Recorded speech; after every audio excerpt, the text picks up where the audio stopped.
What happens after Donald Trump wins? What's next for America?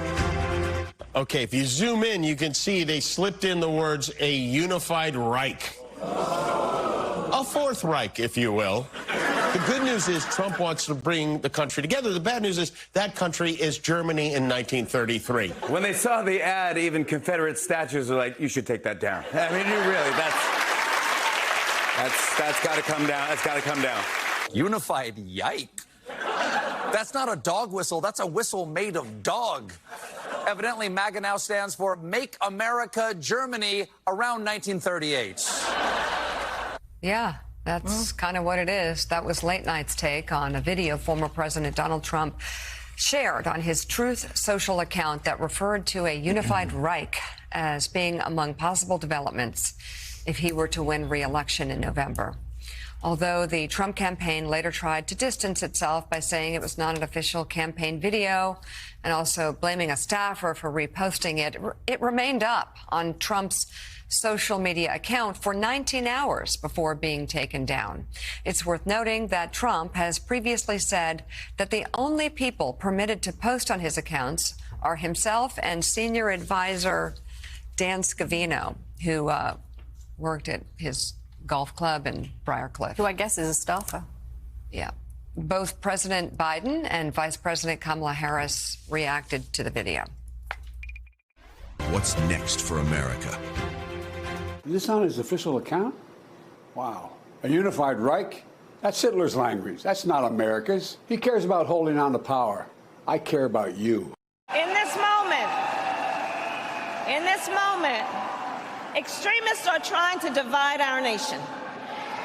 And we see them as they encourage xenophobia and hate. Just yesterday, the former president of the United States, who praises dictators, who said there were very fine people on both sides in Charlottesville, let's not forget, took to social media and highlighted language from Nazi Germany. Highlighted language from Nazi Germany. This kind of rhetoric is unsurprising coming from the former president, and it is appalling. And we got to tell him who we are. Mike Barnicle and Katty Kay are still with us, and joining us now we have Washington bureau chief at USA Today, Susan Page, and co-host of MSNBC's The Weekend, Simone Sanders Townsend. It's good to have you with us. And also national co-chair for President Biden's re-election campaign, Mitch Landrieu. We'll start there with you. We heard the president and the vice president responding. I know that it's a fine balance to respond to everything that comes from Trump world our way, and for the Biden campaign to do so well, it must be a huge challenge. But to me, it seems like something like this is worth noting. They're going to say, oh, you're just getting triggered. Oh, it was just a mistake. We took it down.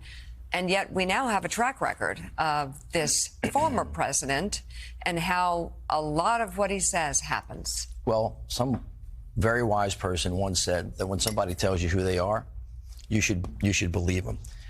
And of course, one of the reasons this is important to highlight is because this is part of a large pattern that has been with us since Donald Trump, unfortunately, has been with us.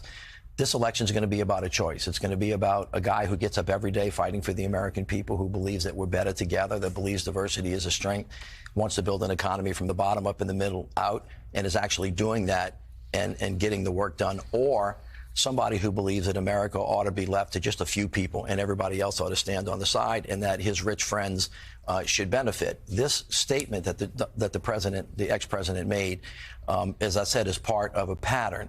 He was in favor of keeping up the Confederate monuments. He talked about back in the day when somebody said something to him about David Duke, but he didn't really know, but he tipped his hat. He talked about in Charlottesville there being, both sides to that issue. This is a tip of the hat to white supremacy and white nationalism, which is unfortunately a very important part of the ex-president's base, which goes to show you what in the world he's going to do if he gets elected again. And he's already told you he's going to be a dictator for the day. He wants to make sure that as the president, he could order SEAL Team 6 to go shoot political opponents. These are things that the American people need to weigh with great seriousness. Donald Trump can't hide behind it. Nobody messes with his social media posts. I think people become so overwhelmed they tune out Susan Page. I mean, the white supremacy, stand back, stand by.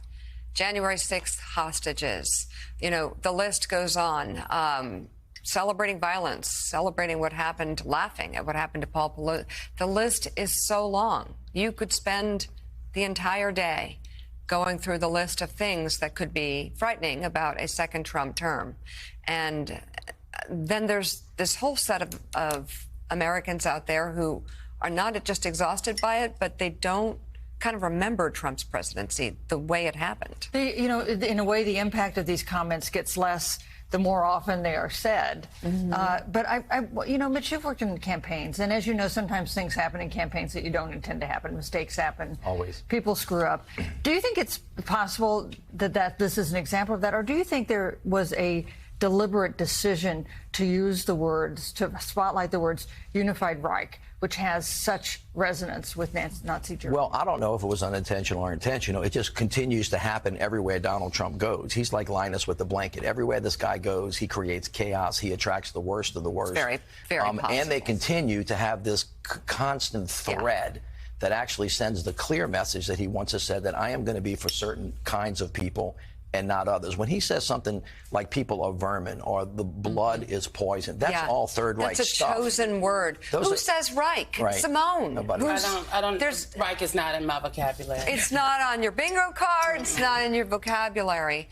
Do you think the Biden campaign is responding in kind effectively? Are people hearing it? Well, with their campaign chairman sitting right next to me, Give him some advice. Look, I think that the response yesterday was absolutely warranted, to your point, and good. There are people out there that will say, oh, the Biden campaign talks too much about Donald Trump, and I think that those people are not paying attention. I think the rest of us talk a lot about Donald Trump. The Biden campaign actually does not talk about Donald Trump a lot. I think they have picked and chosen when to highlight him. I would say that he has said so many things and is doing so many destructive things that more is warranted. I mean, he spoke to the NRA this past weekend, and lots of attention was paid, rightfully so, to his comments about the current President Biden, and the electric chair. But there was a lot more that he said and did. And so it's kind of like where Donald Trump is concerned for the American people. It's a hear no evil, see no evil, for lack of a better term. And so because he is out of sight, out of mind for the American people, they have forgotten what he has done. But there's a balance that they have to make, because this election for people across the country is about the future. You know, you talk about housing, you talk about the work on infrastructure that has been done and what that means for folks and what you will do if given another term. That's really what people want to hear. So you got to walk a tightrope. And I think they're walking it.